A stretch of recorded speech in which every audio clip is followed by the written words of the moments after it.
all the talk about how Sarah Palin cannot handle herself with anybody other than a starry-eyed supporter, let alone someone challenging or adversarial. Our fourth story tonight, a fresh reminder that top of that ticket has its own shortcomings. John McCain sat down yesterday with the editorial board of the Des Moines Register in Iowa. He had a strategy here that apparently included opening with a dictator joke during a discussion of the bailout. And it kind of went downhill from there. This is just a not acceptable situation. I'm not saying this is the perfect answer. If I were dictator, which I always aspire to be, I would write it very different, a little bit differently. Got to pause for the laugh there, sir. Things did not improve with the asking of the questions, although he spent considerable time telling the editors he was a reformer, an enemy of the old boy network. That apparently slipped the senator's mind when he was asked about something else. Talk a little bit about the process you would go through in picking, your circle of closest advisors, your cabinet secretaries. I mean, I've been around Congress and the Senate since 1983. I know people. But it was Senator McCain's demeanor that drew national attention today and inspired headlines with words like testy, irritable, sarcastic. At one point, he was asked to confirm whether he, as a veteran politician and senior citizen, has always had health care paid for by taxpayers. I was out of the military for a while before I went to Congress, but, that's an interesting statement, isn't it?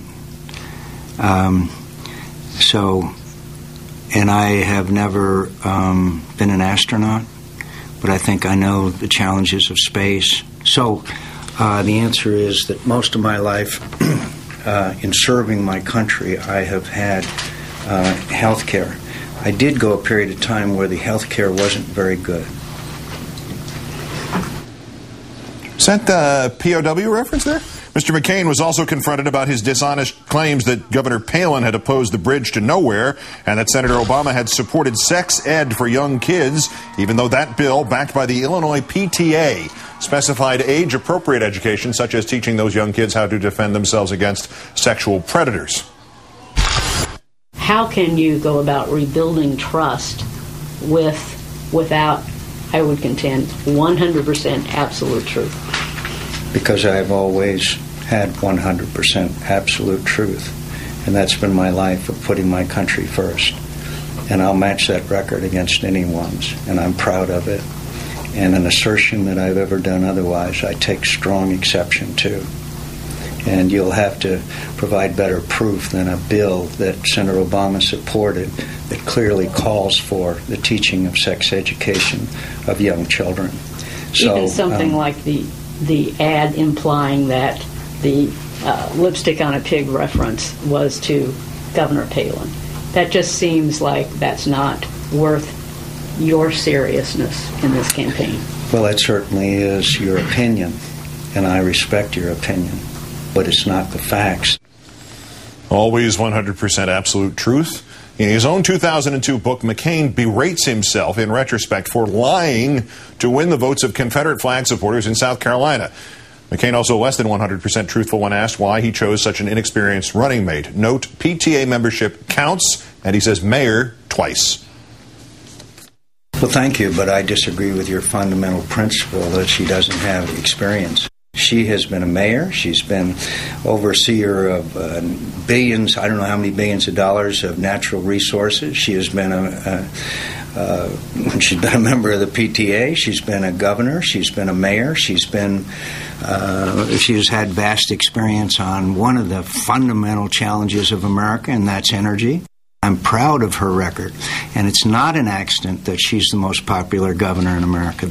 You and I just have a fundamental disagreement, and I'm so happy the American people seem to be siding with me. Why do you think they're siding with you? Because there seems to because they like her. They appreciate her. They know leadership when they see it. There seems to be a pretty strong disagreement over whether there are people who are great fans of hers and there are people who feel very uncomfortable that she does not have a lot of experience in public office. Mm-hmm. Even among fairly conservative Republicans who like her policy. I haven't detected that. How do you and I haven't detected that in the polls. I haven't detected that amongst the base. We get 20,000 people that come to our rallies. So, again, I fundamentally disagree. Now, if there's a Georgetown cocktail party person who, quote, calls himself a conservative and doesn't like her, good luck. Good luck. So you just Fine. dismiss those who don't Sure. feel comfortable with her level No, of I don't experience? dismiss them. I think that the American people have overwhelmingly shown their approval. The 100% absolute truth, Americans have not overwhelmingly shown their approval. 51% today told Pew Research Palin is unqualified. And most popular governor, no longer true. McClatchy reporting she has dropped from 82% approval in Alaska to 68%, and at least 2 governors are still polling in the 80s.